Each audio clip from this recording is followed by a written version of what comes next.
Hey guys, what's up? Back with another video. You guys saw by the title of the video. I said I'm gonna talk about why Trubisky isn't half bad.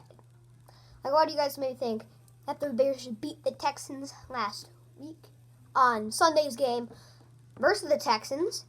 I'm gonna talk about little things why he really isn't that bad. He's not really good. That's the thing. Alright, let's get into our first reason.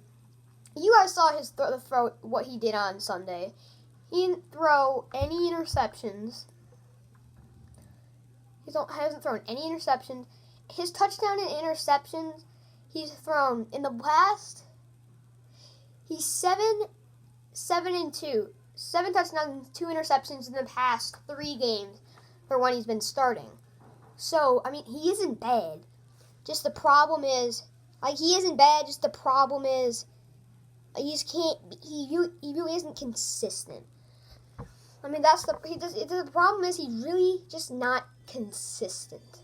If you guys know what that means, you probably know what that means.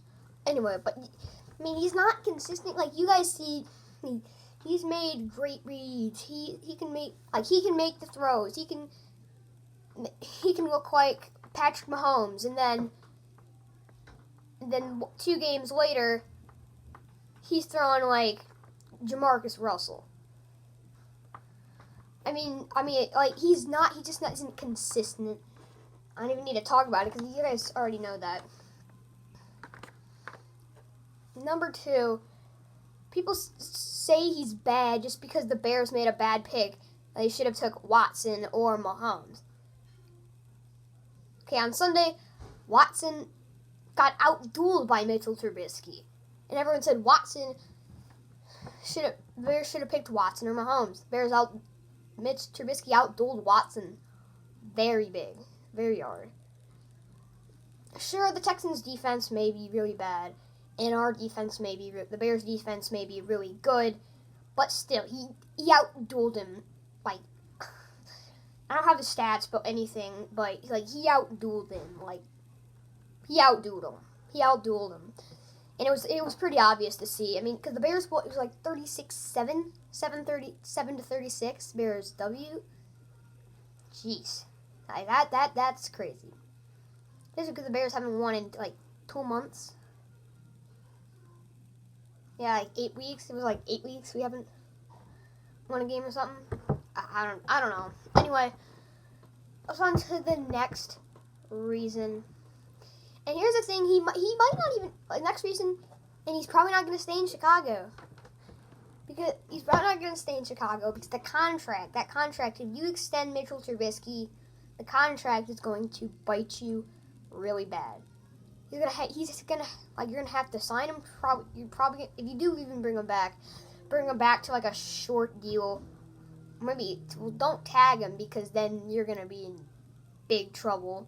If you tag him, you use your franchise tag.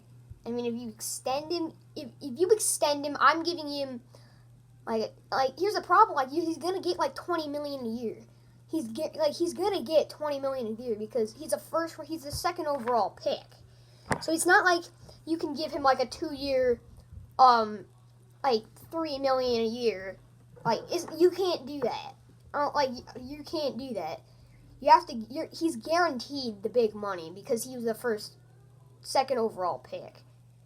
He's gonna bite you because if you do sign him to long term, and then he isn't good in those years, then that's gonna be a problem.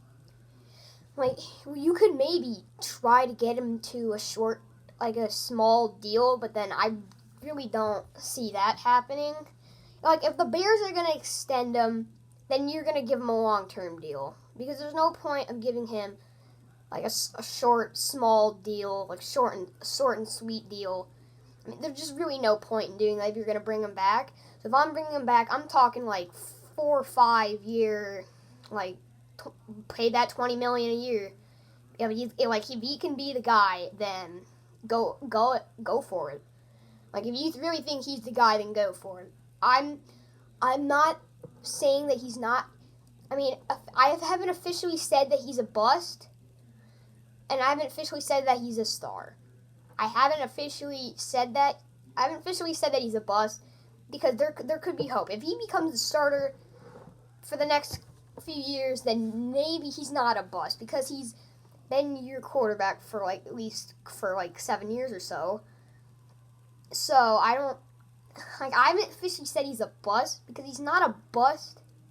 All right, and on to the fourth reason. I say it's Matt Nagy in his system because what you saw with he did good with Fox, but Fox's system he was like a run heavy offense as well. He couldn't throw the ball because he didn't have a quarterback. We had Jay Cutler, but then Jay Cutler is hurt most of his time there because he was only there 3 years. John Fox, but and then Trubisky had Nagy, but Nagy was gonna throw more, but he didn't. Mitch just didn't fit in his system well. So if the Bears get a new head coach next year, then if you're gonna get a head coach and you're keeping Mitchell Trubisky, get a coach that can make him fit in your system to give him success. Let him run around in the pocket. Let him run around, do that. Just let him do his thing, because then he'll be good. If you tell him to only throw the ball, sit in the pocket, just wait there like some guys are, he's a get out of the pocket quarterback, and he can scramble out. He's just as mobile. He can be just as mobile as Deshaun Watson. If you guys saw the game, we could have sacked Deshaun Watson 10 times. Most of the time, Watson was running for his life because we kept getting past the blockers so easily, like Khalil Mack, Mario Edwards, everyone except Robert Quinn, obviously. Anyway, I'm gonna end out the video here. Thank you guys for watching. See you later.